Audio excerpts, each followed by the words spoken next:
பெருமானார் ஸல்லல்லாஹு அலைஹி வஸல்லம் கேட்டிருக்கிறார்கள் என்று சொன்னால், இந்த உலகத்திலே பெருமானாரை போன்று மனநோய் மருத்துவர்களில் மிக முக்கியமானவர் யாரும் இருக்க முடியாது.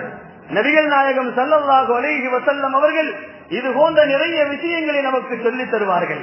நாயகம் பெருமான் ஸல்லல்லாஹு அலைஹி வஸல்லம் சொல்லுவார்கள், வாழ்க்கையிலே நிம்மதி வேண்டும், வாழ்க்கையிலே நிம்மதியாக வாழ வேண்டும், கவலை இல்லாமல் வாழ வேண்டும் என்ற இந்த காலகட்டத்திலே நாம் நினைத்து பார்க்கின்ற நேரத்தில் எப்படி கவலை இல்லாமல் வாழ முடியும்? கவலை இல்லாத மனிதர்கள் யாரும் இல்லை.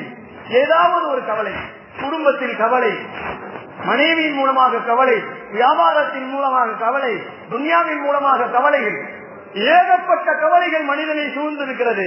இந்த நேரத்தில் பெருமானார் ஸல்லல்லாஹு அலைஹி வஸல்லம் அவர்கள் இப்படி சொன்னார்கள், ஒவ்வொரு மாதமும் பிறை பிறக்குகின்ற நேரத்திலே நீங்கள் அல்லாஹ்விடத்திலே நிம்மதிக்காக வேண்டி துஆ செய்யுங்கள், மன நிம்மதிக்காக வேண்டி துஆ செய்யுங்கள். பெருமானார் இப்படி சொன்னார்கள், அல்லாஹும்ம அஹில்லஹு அலைனா பில் அம்னி வல் ஈமான் வஸ்ஸலாமத்தி வல் இஸ்லாம் என்று சொன்னார்கள் பெருமான் ஸல்லல்லாஹு அலைஹி வஸல்லம். ரப்பே, இந்த மாதம் பிறை பிறக்கும் பொழுதே எனக்கு நிம்மதியை கொடு, என் உடல் ராகத்தை கொடு, என் உள்ளத்தில் சலாமத்தை கொடு என்று கேளுங்கள் என்று மாதத்தின் ஆரம்ப பிறை வளர்பிறையிலேயே பெருமானார் ஸல்லல்லாஹு அலைஹி வஸல்லம் அவர்கள் நம்மிடத்திலே கேட்க சொல்லியிருக்கிறார்கள். கண்ணியத்திற்குரியவர்களே, அல்லாஹ்வின் நல்லடியார்களே, இறை நேசர்கள் எல்லாம் அவர்கள் அல்லாஹ்விடத்திலே படுக்கின்ற உறக்கத்திற்கு போகின்ற நேரத்திலே இப்படி வேண்டுவார்களாம், அல்லாஹ்விடத்திலே இப்படி துஆ செய்வார்களாம், ரப்பே, உன்னை உறக்கத்திலும் நான் மறக்க கூடாது, விழிப்பிலும் நான் உன்னை மறக்க கூடாது, எப்பொழுதும் நான் உன்னை நினைத்துக் கொண்டே இருக்க வேண்டும், எல்லா நிலைகளிலும் உன் நினைவாகவே நான் இருக்க வேண்டும் என்று எப்பொழுதுமே நான் நினைக்க வேண்டும் என்று அவர்கள் நினைப்பார்கள். தூங்குகின்ற நேரத்தில் நினைத்துக் கொண்டு படுப்பார்கள் என்று சொல்லப்படுகிறது.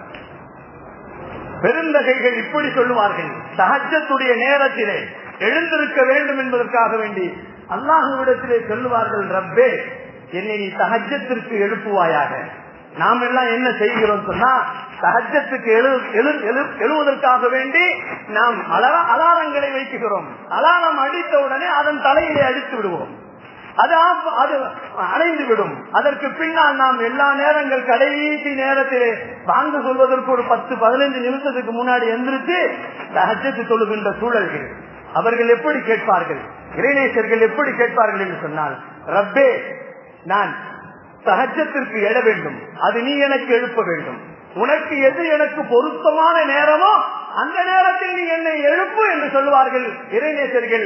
நாயகம் ஸல்லல்லாஹு அலைஹி வஸல்லம் சொல்லிக் கொடுப்பார்கள் அல்லவா, இறை நேரத்தில் இறைவனிடத்திலே நாம் உறவாடக்கூடிய நேரங்கள்,